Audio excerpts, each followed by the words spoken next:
Tahun 1260, dunia Islam berada di ambang kehancuran total.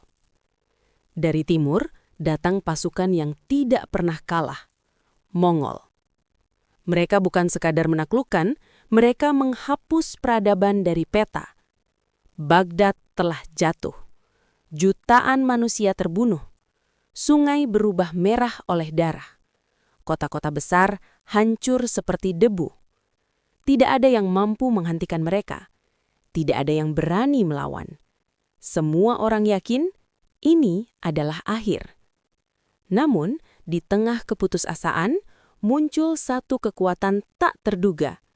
Para mantan budak yang akan menantang takdir di Ain Jalut. Bayangkan Anda hidup di masa itu. Setiap hari, kabar datang bahwa kota demi kota telah musnah. Tidak ada yang selamat, tidak ada yang mampu bertahan. Bahkan khalifah terbesar pun tumbang. Mongol adalah simbol kiamat yang nyata. Lalu muncul pertanyaan yang mustahil dijawab. Siapa yang bisa menghentikan mereka? Mengapa justru pasukan yang dulu hanyalah budak berani berdiri melawan? Dan bagaimana mungkin pertempuran di sebuah lembah kecil menjadi momen yang menyelamatkan masa depan dunia Islam? Jawabannya akan mengguncang segalanya. Assalamualaikum warahmatullahi wabarakatuh. Bismillahirrahmanirrahim. Segala puji bagi Allah SWT, Tuhan yang Maha Kuasa, yang mengatur jatuh dan bangkitnya peradaban. Salawat dan salam semoga selalu tercurah kepada Nabi Muhammad SAW, pembawa cahaya di tengah kegelapan zaman. Dalam video ini, kita akan menyaksikan salah satu momen paling menentukan dalam sejarah Islam. Sebuah pertempuran yang bukan hanya tentang pedang dan darah, tetapi tentang iman, keberanian, dan harapan. Kisah nyata ketika Allah mengubah ketakutan menjadi kemenangan yang tidak pernah terlupakan. Tidak ada yang benar-benar siap ketika badai itu datang. Ia tidak diawali dengan suara gemuruh, tidak juga dengan peringatan. Ia datang perlahan, lalu menghancurkan segalanya dengan kecepatan yang mengerikan. Dari padang rumput luas Mongolia, lahirlah pasukan yang akan mengubah wajah dunia selamanya. Mereka adalah penunggang kuda tanpa rasa takut. Mereka hidup di atas pelana, tidur di atas pelana, dan membunuh tanpa ragu di atas pelana. Mereka adalah bangsa Mongol. Sejak kecil, anak-anak Mongol sudah diajarkan satu hal, bertahan hidup atau mati. Mereka belajar memanah sebelum bisa berjalan sempurna. Mereka berburu dalam suhu yang membekukan tulang. Mereka tumbuh dalam kerasnya alam, dan itu menjadikan mereka mesin perang yang sempurna. Namun semua itu berubah menjadi sesuatu yang jauh lebih mengerikan ketika seorang pemimpin muncul. Namanya Temujin. Dunia mengenalnya sebagai Genghis Khan. Ia bukan hanya pemimpin, ia adalah simbol kehancuran. Di bawah komandonya, bangsa Mongol berubah menjadi pasukan paling mematikan yang pernah ada. Mereka bergerak seperti bayangan, cepat, diam, dan mematikan. Kota demi kota jatuh tanpa perlawanan berarti. Jika sebuah kota menyerah, mereka mungkin dibiarkan hidup. Namun jika melawan, tidak ada ampun. Pria dibunuh, wanita dan anak-anak diperbudak, kota dibakar hingga hanya menyisakan abu dan tulang. Kabar tentang mereka menyebar lebih cepat daripada pasukan mereka sendiri. Dan itu adalah bagian dari strategi mereka. Ketakutan adalah senjata pertama Mongol. Banyak kota memilih menyerah bahkan sebelum Mongol tiba, hanya karena mendengar apa yang terjadi pada kota lain. Dalam waktu singkat, Kekaisaran Mongol menjadi kekaisaran daratan terbesar dalam sejarah manusia. Mereka menaklukkan Cina. Mereka menghancurkan Persia. Mereka meratakan kerajaan-kerajaan besar yang sebelumnya dianggap tak terkalahkan. Tidak ada tembok yang cukup tinggi. Tidak ada pasukan yang cukup kuat. Tidak ada raja yang cukup berani. Dunia mulai percaya satu hal yang mengerikan, bahwa Mongol tidak bisa dihentikan. Dan yang lebih menakutkan, pandangan mereka kini mengarah ke barat, mengarah ke jantung dunia Islam. Tidak ada yang tahu kapan mereka akan tiba. Namun semua orang tahu, Ketika mereka tiba, dunia tidak akan pernah sama lagi. Tidak ada yang benar-benar siap ketika badai itu datang. Ia tidak diawali dengan suara gemuruh, tidak juga dengan peringatan. Ia datang perlahan, lalu menghancurkan segalanya dengan kecepatan yang mengerikan. Dari padang rumput luas Mongolia, lahirlah pasukan yang akan mengubah wajah dunia selamanya. Mereka adalah penunggang kuda tanpa rasa takut. Mereka hidup di atas pelana, tidur di atas pelana, dan membunuh tanpa ragu di atas pelana. Mereka adalah bangsa Mongol. Sejak kecil, anak-anak Mongol sudah diajarkan satu hal, bertahan hidup atau mati. Mereka belajar memanah sebelum bisa berjalan sempurna. Mereka berburu dalam suhu yang membekukan tulang. Mereka tumbuh dalam kerasnya alam, dan itu menjadikan mereka mesin perang yang sempurna. Namun semua itu berubah menjadi sesuatu yang jauh lebih mengerikan ketika seorang pemimpin muncul. Namanya Temujin. Dunia mengenalnya sebagai Genghis Khan. Ia bukan hanya pemimpin, ia adalah simbol kehancuran. Di bawah komandonya, bangsa Mongol berubah menjadi pasukan paling mematikan yang pernah ada. Mereka bergerak seperti bayangan, cepat, diam, dan mematikan. Kota demi kota jatuh tanpa perlawanan berarti. Jika sebuah kota menyerah, mereka mungkin dibiarkan hidup. Namun jika melawan, tidak ada ampun. Pria dibunuh, wanita dan anak-anak diperbudak, kota dibakar hingga hanya menyisakan abu dan tulang. Kabar tentang mereka menyebar lebih cepat daripada pasukan mereka sendiri, dan itu adalah bagian dari strategi mereka. Ketakutan adalah senjata pertama Mongol. Banyak kota memilih menyerah bahkan sebelum Mongol tiba hanya karena mendengar apa yang terjadi pada kota lain. Dalam waktu singkat, Kekaisaran Mongol menjadi kekaisaran daratan terbesar dalam sejarah manusia. Mereka menaklukkan Cina, mereka menghancurkan Persia, mereka meratakan kerajaan-kerajaan besar yang sebelumnya dianggap tak terkalahkan. Tidak ada tembok yang cukup tinggi, tidak ada pasukan yang cukup kuat, tidak ada raja yang cukup berani. Dunia mulai percaya satu hal yang mengerikan, bahwa Mongol tidak bisa dihentikan. Dan yang lebih menakutkan, pandangan mereka kini mengarah ke barat, mengarah ke jantung dunia Islam. Tidak ada yang tahu kapan mereka akan tiba, namun semua orang tahu, ketika mereka tiba, dunia tidak akan pernah sama lagi. Setelah Baghdad jatuh, dunia Islam seperti kehilangan jiwanya. Tidak ada lagi khalifah yang mempersatukan umat. Tidak ada lagi pusat kekuatan yang mampu memberi perlawanan nyata. Yang tersisa hanyalah ketakutan dan penantian akan kehancuran berikutnya. Dan Mongol tahu itu. Mereka mencium kelemahan. Mereka melihat dunia Islam sebagai tubuh yang terluka parah. Hanya menunggu pukulan terakhir untuk mati sepenuhnya. Setelah menghancurkan Baghdad, pasukan Mongol bergerak tanpa henti menuju barat. Kota demi kota di wilayah Syam mulai jatuh ke tangan mereka. Aleppo mencoba bertahan. Namun temboknya runtuh. Pasukannya dihancurkan. Penduduknya dibantai. Tidak lama kemudian, Damaskus, salah satu kota paling mulia dalam sejarah Islam, menyerah tanpa perlawanan berarti. Ketakutan telah lebih dulu menaklukkan hati manusia, bahkan sebelum pedang Mongol tiba. Untuk pertama kalinya dalam sejarah, wilayah-wilayah suci Islam berada di bawah bayang-bayang pasukan yang tidak mengenal belas kasihan. Masjid-masjid yang dulu dipenuhi doa, kini dipenuhi ketakutan. Orang-orang hanya bisa bertanya satu hal. Siapa berikutnya? Jawabannya jelas. Mesir. Mesir bukan sekedar wilayah biasa. Ia adalah benteng terakhir. Di sanalah kekuatan militer Islam terakhir masih berdiri. Di sanalah harapan terakhir umat bergantung. Jika Mesir jatuh, maka tidak ada lagi yang tersisa. Tidak ada lagi pasukan, tidak ada lagi perlawanan. Tidak ada lagi masa depan. Dan Mongol memahami itu dengan sangat baik. Mereka mengirim pesan ke Mesir, bukan sebagai tawaran damai, tetapi sebagai ancaman yang dingin dan kejam. Pesan itu berbunyi, "Kami adalah tentara Allah di bumi. Kami menghancurkan siapapun yang menentang kami. Menyerahlah dan kalian akan selamat, lawan kami, dan kalian akan musnah seperti yang lain." Pesan itu bukan sekedar kata-kata. Itu adalah janji kematian. Kabar ancaman itu menyebar ke seluruh Mesir. Pasar-pasar menjadi sunyi.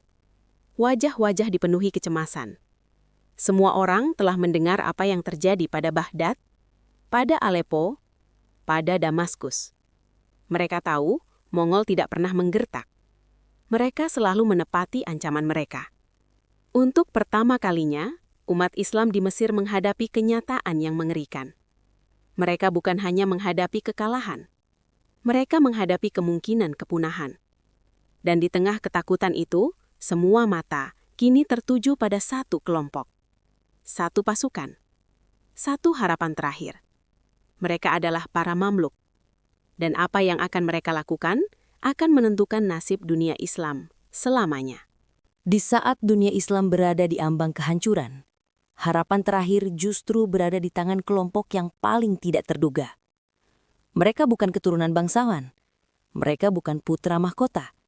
Mereka bahkan bukan orang yang dilahirkan bebas. Mereka adalah budak. Mereka disebut Mamluk. Kata Mamluk sendiri berarti yang dimiliki.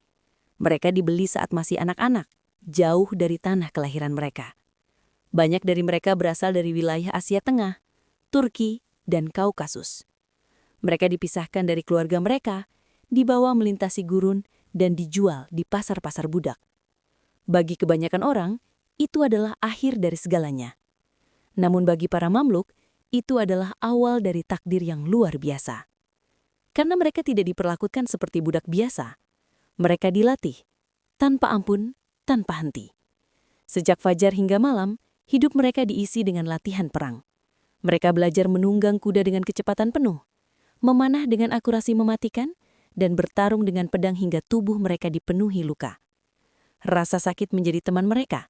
Ketakutan menjadi sesuatu yang harus mereka bunuh dalam diri mereka sendiri. Mereka dibentuk menjadi prajurit sempurna. Tidak hanya kuat secara fisik, tetapi juga kuat secara mental. Mereka diajarkan disiplin, loyalitas, dan yang paling penting, kehormatan. Dan seiring waktu, sesuatu yang luar biasa terjadi. Para budak ini menjadi pasukan elit. Mereka bukan lagi sekedar milik seseorang. Mereka menjadi pelindung kerajaan. Dan akhirnya, mereka menjadi penguasa Mesir itu sendiri. Dunia memandang mereka dengan heran. Bagaimana mungkin mantan budak bisa menjadi penguasa? Namun ada satu hal yang dunia tidak pahami. Para Mamluk tidak memiliki apapun untuk dihilangkan. Mereka tidak memiliki warisan untuk dilindungi. Mereka tidak memiliki kemewahan untuk dipertahankan. Yang mereka miliki hanyalah keberanian dan kemampuan untuk bertarung. Dan sekarang, semua itu akan diuji. Karena di Cakrawala, badai Mongol sedang mendekat. Pasukan yang telah menghancurkan raja-raja besar kini mengarah ke Mesir. Dan nasib dunia Islam kini berada di tangan orang-orang yang dulu bahkan tidak dianggap sebagai manusia merdeka. Tidak ada yang tahu apakah mereka akan berhasil. Namun satu hal pasti, para Mamluk tidak akan menyerah tanpa perlawanan. Di tengah ketakutan yang menyelimuti Mesir, berdirilah seorang pria yang akan menentukan nasib segalanya. Namanya Saifuddin Qutuz. Dia bukan raja yang lahir dari istana mewah. Seperti banyak Mamluk lainnya, Qutuz dulunya juga seorang budak. Ia pernah dijual, diperintah, dan dipaksa bertahan hidup di dunia yang keras. Namun justru dari penderitaan itulah lahir seorang pemimpin yang tidak mengenal rasa takut. Kini, dia adalah Sultan Mesir. Dan di pundaknya, nasib dunia Islam bertumpu. Ketika kabar kehancuran Baghdad dan jatuhnya Damaskus sampai ke Mesir, seluruh negeri diliputi kepanikan. Orang-orang berbisik di pasar, para ulama berdoa siang dan malam, para prajurit diam-diam bertanya dalam hati, apakah ini akhir? Lalu, pesan itu datang. Utusan Mongol tiba di Mesir, membawa surat dari Hulagukan. Surat itu bukan ajakan damai, itu adalah ancaman. Isinya dingin, kejam, penuh kesombongan. Mereka menuntut Qutuz menyerah, menuntut Mesir tunduk, menuntut agar Mesir menerima nasib yang sama seperti Baghdad. Semua orang di istana tahu apa arti surat itu. Jika mereka menolak, Mongol akan datang, dan Mongol tidak pernah gagal. para penasihat ketakutan. Beberapa menyarankan untuk menyerah. Mereka beralasan bahwa bertahan hidup lebih penting daripada kehancuran total. Namun, Kutus melihat sesuatu yang berbeda. Ia tahu menyerah bukanlah pilihan, karena menyerah berarti kematian yang lambat. Menyerah berarti kehormatan umat hancur selamanya. Menyerah berarti dunia Islam berakhir tanpa perlawanan. Dan kemudian, Kutus melakukan sesuatu yang membuat semua orang terdiam, sesuatu yang belum pernah dilakukan oleh penguasa manapun sebelumnya. Ia memerintahkan agar utusan Mongol ditangkap. Istana menjadi sunyi, tidak ada yang berani berbicara. Semua orang tahu konsekuensinya. Namun, Kutus tidak berhenti di situ. Ia memerintahkan agar para utusan itu dihukum mati. Kepala mereka dipenggal dan digantung di gerbang kota Kairo. Itu bukan sekedar tindakan, itu adalah pesan. Pesan kepada Mongol, pesan kepada dunia, bahwa Mesir tidak akan menyerah, bahwa Mesir akan melawan, bahwa untuk pertama kalinya seseorang berani menantang pasukan yang tidak terkalahkan. Hari itu tidak ada jalan kembali, tidak ada diplomasi, tidak ada perdamaian. Yang ada hanyalah satu pilihan, menang atau musnah. Keputusan Sultan Kutus menyebar ke seluruh Mesir seperti api yang menyambar padang kering. Utusan Mongol telah dibunuh. Artinya, hanya satu hal, perang tidak bisa dihindari lagi. Namun bukan semangat yang pertama muncul di hati banyak orang, melainkan ketakutan. Ketakutan yang dingin, ketakutan yang nyata. Karena semua orang tahu siapa yang akan mereka hadapi. Ini bukan musuh biasa, ini adalah Mongol. Pasukan yang telah menghancurkan Baghdad, kota terbesar di dunia Islam. Pasukan yang membuat kota-kota kuat menyerah tanpa perlawanan. Pasukan yang namanya saja sudah cukup untuk membuat para prajurit kehilangan keberanian. Di barak-barak militer, para prajurit Mamluk duduk dalam diam. Tidak ada tawa, tidak ada cerita, hanya keheningan dan pikiran tentang kematian. Sebagian dari mereka pernah melihat kehancuran dengan mata kepala sendiri. Mereka pernah melihat kota terbakar. Mereka pernah melihat keluarga dibantai. Dan mereka tahu Mongol tidak datang untuk menang. Mereka datang untuk memusnahkan. Bisikan keraguan mulai muncul. Bagaimana mungkin mereka bisa menang? Bagaimana mungkin mereka bisa menghentikan pasukan yang tidak pernah kalah? Bahkan kuda-kuda pun seolah merasakan ketegangan. Malam-malam menjadi panjang, tidur menjadi sulit. Setiap suara kecil terdengar seperti pertanda kematian yang semakin dekat. Namun di tengah ketakutan itu, Sultan Kutus berdiri. Ia tidak bersembunyi di balik tembok istana. Ia tidak menghindari para prajuritnya. Ia datang langsung menemui mereka, melihat mata mereka, melihat ketakutan mereka. Dan kemudian ia berbicara. Suaranya tegas, tidak gemetar. Ia berkata bahwa ini bukan hanya tentang Mesir, ini tentang Islam, ini tentang kehormatan, ini tentang masa depan. Ia mengingatkan mereka bahwa jika mereka tidak berdiri sekarang, maka tidak akan ada lagi tempat untuk berdiri. Ia tidak menjanjikan mereka kemenangan. Ia menjanjikan mereka sesuatu yang jauh lebih jujur. Ia menjanjikan mereka pilihan, kemenangan, atau syahid. Kata-kata itu menghantam hati para prajurit. Perlahan, sesuatu mulai berubah. Ketakutan masih ada, namun kini ada sesuatu yang lain. Tekad. Mereka sadar bahwa mereka bukan hanya bertarung untuk hidup mereka sendiri. Mereka bertarung untuk keluarga mereka, untuk kota mereka, untuk iman mereka. Dan untuk pertama kalinya sejak Mongol mulai menghancurkan dunia, ada pasukan yang tidak hanya takut pada kematian, tetapi siap untuk menghadapinya. Tahun 1260. Hari yang akan menentukan nasib dunia Islam semakin dekat. Pasukan Mamluk tidak menunggu di balik tembok Kairo. Mereka tidak memilih bertahan dan berharap Mongol tidak datang. Mereka melakukan sesuatu yang jauh lebih berani. Mereka maju. Mereka memilih menghadapi Mongol secara langsung. Di bawah komando Sultan Kutus dan jenderalnya yang brilian, Baibars, pasukan Mamluk bergerak menuju utara, menuju wilayah Palestina. Mereka tahu, jika Mongol mencapai Mesir, semuanya akan terlambat. Mereka harus menghentikan Mongol sebelum Mongol menghentikan mereka. Perjalanan itu panjang dan sunyi. Debu gurun berterbangan di bawah langkah ribuan kuda. Tidak ada yang tahu apakah mereka akan kembali hidup-hidup. Setiap prajurit membawa beban yang sama. Ketakutan, harapan, dan kemungkinan kematian. Sementara itu, pasukan Mongol juga bergerak. Dipimpin oleh jenderal mereka yang terkenal kejam dan tak kenal takut, Kit Buka. Ia adalah salah satu komandan kepercayaan Hulagu Khan. Ia telah melihat kemenangan demi kemenangan. Ia telah menyaksikan kerajaan-kerajaan besar runtuh di hadapannya. Baginya Mamluk hanyalah musuh berikutnya yang akan dihancurkan. Bukan ancaman, bukan tantangan. Hanya korban berikutnya.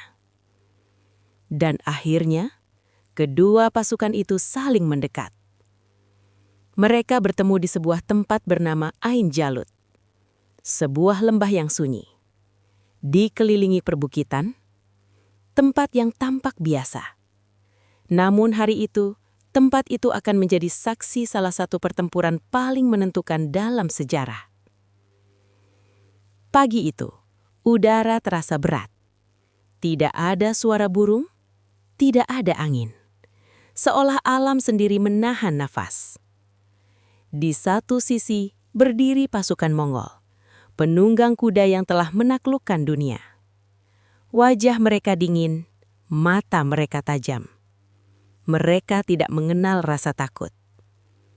Di sisi lain, berdiri pasukan Mamluk, mantan budak, para prajurit yang membawa nasib umat di pundak mereka. Jumlah mereka mungkin tidak sebesar Mongol, namun mereka memiliki sesuatu yang tidak terlihat oleh mata. Keyakinan. Keyakinan bahwa mereka tidak bisa mundur. Keyakinan bahwa ini adalah momen mereka. Jarak antara kedua pasukan semakin dekat. Setiap detik terasa seperti selamanya. Setiap nafas terasa berat. Dan di tengah keheningan itu, kedua pasukan akhirnya saling memandang. Tidak ada kata-kata, tidak ada negosiasi, tidak ada jalan kembali. Yang ada hanyalah satu kebenaran yang mengerikan. Hari itu, salah satu dari mereka akan jatuh. Dan dunia tidak akan pernah sama lagi. Di balik keberanian pasukan Mamluk, ada satu hal lain yang akan menentukan segalanya. Strategi. Karena Sultan Kutus dan Jenderal Baibars memahami satu kebenaran yang mengerikan. Mereka tidak bisa menang dengan kekuatan saja. Mongol adalah pasukan paling berpengalaman di dunia. Mereka telah bertempur di medan yang tak terhitung jumlahnya. Mereka telah mengalahkan tentara yang lebih besar, lebih kuat, dan lebih lengkap. Jika Mamluk bertempur secara langsung tanpa rencana, mereka akan musnah. Namun, Baibars bukan jenderal biasa. Ia telah mempelajari Mongol. Ia memahami cara mereka berpikir. Ia memahami kebiasaan mereka. Dan yang paling penting, ia memahami kelemahan mereka. Mongol memiliki satu kebiasaan yang selalu membawa mereka menuju kemenangan. Mereka mengejar musuh yang mundur. Bagi Mongol, musuh yang mundur adalah musuh yang kalah. Dan Baibars memutuskan untuk menggunakan keyakinan itu melawan mereka. Pagi itu, Baibars memimpin sebagian pasukan Mamluk ke depan. Mereka menyerang lebih dulu. Panah dilepaskan, kuda berlari, debu beterbangan. Pasukan Mongol menyambut serangan itu dengan percaya diri. Bagi mereka, ini adalah awal dari kemenangan yang sudah mereka prediksi.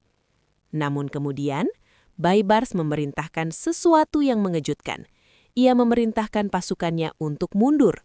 Bukan karena takut, bukan karena kalah, tetapi karena itu adalah bagian dari rencana. Pasukan Mamluk mulai mundur perlahan, seolah-olah mereka tidak mampu menahan serangan Mongol. Mereka berbalik, mereka menjauh. Dari kejauhan, itu terlihat seperti kepanikan, dan Mongol melihatnya. Kitbuka melihatnya. Ia percaya bahwa Mamluk telah mulai runtuh. Inilah momen yang selalu mereka tunggu. Tanpa ragu, Kitbuka memerintahkan pasukannya untuk mengejar. Pasukan Mongol bergerak maju dengan kecepatan penuh. Mereka ingin menghancurkan Mamluk sepenuhnya. Mereka ingin mengakhiri pertempuran itu secepat mungkin, seperti yang selalu mereka lakukan. Namun, ada satu hal yang tidak mereka sadari. Mereka sedang meninggalkan posisi aman mereka. Mereka sedang masuk lebih dalam ke lembah Ain Jalut, dan mereka sedang berjalan menuju perangkap. Di balik perbukitan, tersembunyi pasukan utama Mamluk. Diam, menunggu, tidak bergerak, menunggu momen yang tepat. Jantung para prajurit berdetak kencang. Tangan mereka menggenggam pedang. Mereka tahu, dalam hitungan detik, segalanya akan berubah. Pasukan Mongol terus mengejar, semakin dalam, semakin jauh dari posisi awal mereka. Dan saat itulah, Baibars memberikan sinyal. Sinyal yang akan mengubah sejarah selamanya.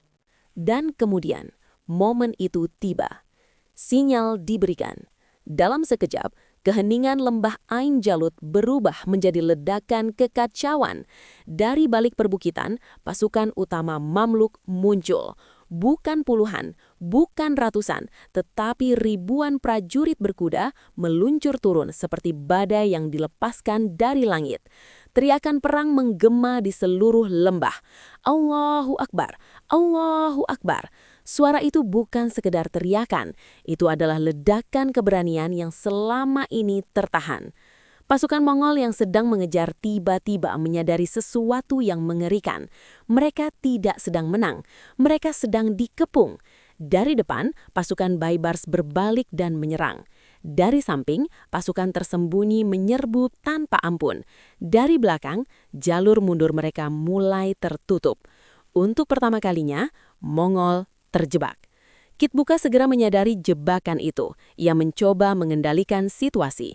Ia memerintahkan pasukannya untuk bertahan, untuk melawan, untuk menghancurkan kepungan seperti yang selalu mereka lakukan. Dan pertempuran pun berubah menjadi neraka di bumi. Kuda bertabrakan dengan kuda, pedang menghantam baju besi, panah beterbangan seperti hujan kematian. Jeritan kesakitan bercampur dengan teriakan kemarahan. Debu bercampur darah, menutupi langit dan tanah. Para prajurit Mamluk bertarung bukan hanya dengan kekuatan mereka, tetapi dengan semua yang mereka miliki dalam hati mereka. Mereka tahu apa yang dipertaruhkan. Jika mereka kalah, semuanya berakhir. Tidak ada rumah untuk kembali, tidak ada keluarga untuk dilindungi, tidak ada masa depan. Dan kesadaran itu membuat mereka bertarung seperti manusia yang tidak takut mati. Namun, Mongol bukan musuh yang mudah dikalahkan. Mereka bertarung dengan keganasan yang sama. Mereka memotong siapapun yang mendekat. Mereka menolak menyerah, mereka menolak mundur. Pertempuran berlangsung sengit. Tidak ada yang pasti menang, tidak ada yang pasti kalah. Setiap detik terasa seperti penentuan takdir. Beberapa kali garis pasukan Mamluk hampir runtuh. Beberapa prajurit mulai goyah. Ketakutan mencoba merayap kembali ke dalam hati mereka. Dan untuk sesaat, seolah-olah sejarah akan mengulang dirinya sendiri. Seolah-olah Mongol akan menang sekali lagi.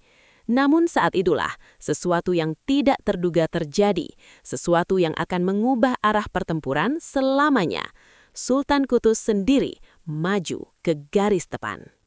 Di tengah kekacauan dan darah yang memenuhi lembah Ain Jalut, sesuatu yang luar biasa terjadi. Saat garis pasukan Mamluk mulai goyah, saat sebagian prajurit mulai kehilangan harapan, Sultan Qutus melakukan sesuatu yang tidak pernah dilakukan oleh seorang penguasa. Ia tidak bersembunyi di belakang. Ia tidak memberi perintah dari kejauhan. Ia maju ke garis depan. Di tengah hujan panah dan benturan pedang, Qutus melepas helmnya. Ia ingin semua prajurit melihat wajahnya. Ia ingin mereka tahu bahwa pemimpin mereka tidak takut mati. Dan kemudian, Dengan suara yang mengguncang medan perang, ia berteriak, "Allahu Akbar!" Teriakan itu menggema di seluruh lembah. Itu bukan sekedar teriakan perang, itu adalah panggilan untuk bangkit, panggilan untuk bertahan, panggilan untuk menang, atau mati dengan kehormatan. Melihat sultan mereka sendiri berada di garis depan, sesuatu berubah dalam diri para prajurit Mamluk. Ketakutan mereka berubah menjadi keberanian, keraguan mereka berubah menjadi keberanian. Mereka menyerang kembali dengan kekuatan yang bahkan mereka sendiri tidak tahu mereka miliki. Gelombang serangan baru menghantam pasukan Mongol. Sedikit demi sedikit, Mongol mulai terdesak. Untuk pertama kalinya dalam hidup mereka merasakan sesuatu yang asing, tekanan, perlawanan yang tidak runtuh, harapan yang tidak padam. Di tengah pertempuran itu, Kit Buka, komandan Mongol, bertarung dengan keganasan luar biasa. Ia tidak menolak mundur, ia tidak menyerah. Ia bertarung seperti seorang pria yang percaya bahwa kekalahan adalah sesuatu yang mustahil. Namun, bahkan legenda pun bisa jatuh. Pasukan Mamluk terus menekan, lingkaran kepungan semakin sempit, pasukan Mongol mulai kehilangan koordinasi, dan akhirnya Kit Buka tertangkap. Ia dibawa ke hadapan Qutuz. Bahkan dalam kekalahan, Kit Buka tidak memohon ampun. Ia tidak menunjukkan rasa takut. Ia tetap menatap dengan kebanggaan seorang prajurit. Namun, takdir telah ditentukan. Kit Buka dieksekusi. Dan pada saat itu, sesuatu yang tidak pernah terjadi sebelumnya akhirnya terjadi. Pasukan Mongol mulai mundur. Bukan mundur untuk menyerang kembali, tetapi mundur karena mereka kalah. Pasukan yang telah menghancurkan kekaisaran besar, pasukan yang telah membunuh khalifah, pasukan yang telah membuat dunia gemetar ketakutan, kini melarikan diri dari medan perang. Ain Jalut menjadi saksi momen yang tidak dipercayai siapapun sebelumnya. Mongol telah dikalahkan. Ketika debu pertempuran mulai turun, lembah Ain Jalut dipenuhi oleh keheningan yang aneh. Keheningan setelah badai. Tanah yang sebelumnya bergetar oleh derap ribuan kuda, kini dipenuhi tubuh-tubuh yang tak lagi bergerak. Pedang-pedang tergeletak di tanah. Bendera-bendera robek tertiup angin pelan. Dan di tengah semua itu, berdiri pasukan Mamluk. Masih hidup. Masih berdiri. Mereka saling memandang seolah tidak percaya dengan apa yang baru saja terjadi. Mereka telah menghadapi pasukan yang menghancurkan Baghdad. Mereka telah menghadapi pasukan yang tidak pernah kalah. Dan mereka menang. Kemenangan itu terasa seperti mimpi. Beberapa prajurit jatuh berlutut, bukan karena luka, tetapi karena emosi yang terlalu besar untuk ditahan. Sebagian menangis. Sebagian hanya menatap langit seolah mencari jawaban atas keajaiban yang baru saja mereka alami. Ini bukan sekadar kemenangan militer. Ini adalah kemenangan atas ketakutan. Kabar kemenangan itu menyebar dengan cepat. Lebih cepat daripada kabar kehancuran Baghdad sebelumnya. Dari Palestina ke Damaskus. Dari Damaskus ke Kairo. Dari Kairo ke seluruh dunia Islam. Untuk pertama kalinya dalam bertahun-tahun, ada kabar baik, ada harapan. Orang-orang yang sebelumnya hidup dalam bayang-bayang ketakutan kini mulai percaya kembali bahwa Mongol bisa dihentikan, bahwa mereka tidak tak terkalahkan, bahwa mereka bisa dikalahkan oleh manusia biasa. Kemenangan di Ain Jalut bukan hanya menghentikan satu pasukan. Ia menghentikan momentum Mongol. Ia mematahkan ilusi bahwa mereka adalah kekuatan yang tidak bisa dikalahkan. Setelah kekalahan itu, Mongol tidak pernah lagi mampu menembus Mesir. Mereka tidak pernah mencapai Mekah. Mereka tidak pernah mencapai Madinah. Kota-kota suci Islam tetap berdiri. Dan semua itu karena satu pertempuran. Jika Mamluk kalah hari itu, Mesir akan jatuh. Jika Mesir jatuh, tidak ada lagi kekuatan yang tersisa untuk melawan. Sejarah dunia akan berubah selamanya. Namun kemenangan itu memastikan satu hal penting, bahwa bahkan kekuatan terbesar di dunia bisa jatuh. Bahwa bahkan badai paling mengerikan bisa dihentikan. Dan bahwa harapan tidak pernah benar-benar mati. Hari itu, di lembah Ain Jalut, dunia Islam tidak hanya bertahan, ia diselamatkan. Ada satu kenyataan yang jarang disadari oleh banyak orang tentang kemenangan di Ain Jalut. Kemenangan itu tidak dipimpin oleh raja yang lahir dalam kemewahan, tidak dipimpin oleh pangeran yang dibesarkan di istana emas. Kemenangan itu dipimpin oleh orang-orang yang dulu tidak memiliki apa-apa.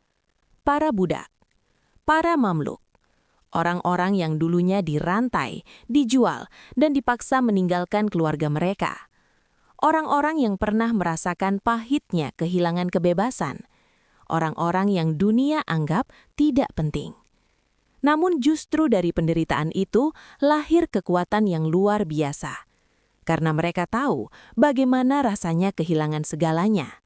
Dan mereka bersumpah tidak akan membiarkan dunia Islam mengalami nasib yang sama. Mereka tidak bertarung demi kekayaan. Mereka tidak bertarung demi ketenaran. Mereka bertarung karena mereka percaya mereka harus bertarung. Di medan Ain Jalut tidak ada jaminan kemenangan. Tidak ada kepastian bahwa mereka akan hidup untuk melihat hari berikutnya. Namun mereka tetap maju. Karena terkadang keberanian bukanlah tentang tidak merasa takut. Keberanian adalah tentang tetap maju meskipun rasa takut itu ada. Dan kemenangan mereka mengirim pesan yang mengguncang dunia. Bahwa kekuatan sejati bukan berasal dari asal-usul. Bukan berasal dari darah bangsawan. Tetapi berasal dari tekad. Berasal dari keyakinan. Berasal dari hati yang menolak menyerah. Kemenangan Ain Jalut juga membuktikan sesuatu yang lebih besar, bahwa sejarah tidak selalu ditentukan oleh mereka yang paling kuat. Kadang, sejarah ditentukan oleh mereka yang berani berdiri ketika semua orang lain memilih menyerah. Para mamluk bukan hanya memenangkan pertempuran, mereka mengubah arah sejarah. Mereka memberi dunia Islam kesempatan untuk bernafas kembali, memberi umat kesempatan untuk bangkit kembali. Dan hingga hari ini, nama Ain Jalut tetap hidup sebagai simbol. Simbol bahwa bahkan di saat paling gelap, cahaya masih bisa menang. Dan terkadang, penyelamat dunia datang dari mereka yang dulu dianggap paling lemah. Saudaraku, kisah Ain Jalut bukan sekadar cerita tentang perang, pedang, dan darah. Ini adalah kisah tentang harapan yang lahir di ambang kehancuran. Kisah tentang bagaimana Allah mampu membalikan keadaan, dari ketakutan menjadi kemenangan, dari keputusasaan menjadi keselamatan. Ketika dunia Islam hampir runtuh, ketika semua tampak mustahil, Allah menghadirkan kemenangan melalui tangan orang-orang yang tidak pernah diduga. Para mantan budak yang berani berdiri melawan takdir. Kisah ini mengejarkan kita bahwa sebesar apapun ujian yang kita hadapi, harapan tidak pernah benar-benar hilang. Bahwa kemenangan bisa datang kepada mereka yang tetap beriman, tetap berjuang, dan tidak menyerah. Jika Anda merasakan kekuatan dari kisah ini, dukung channel ini dengan cara like, subscribe, dan bagikan video ini kepada keluarga dan teman-teman Anda. Karena dengan dukungan Anda, kita bisa terus menghidupkan kembali kisah-kisah luar biasa yang pernah mengubah dunia. Dan ingatlah, terkadang satu keberanian bisa menyelamatkan segalanya. Wassalamualaikum warahmatullahi wabarakatuh.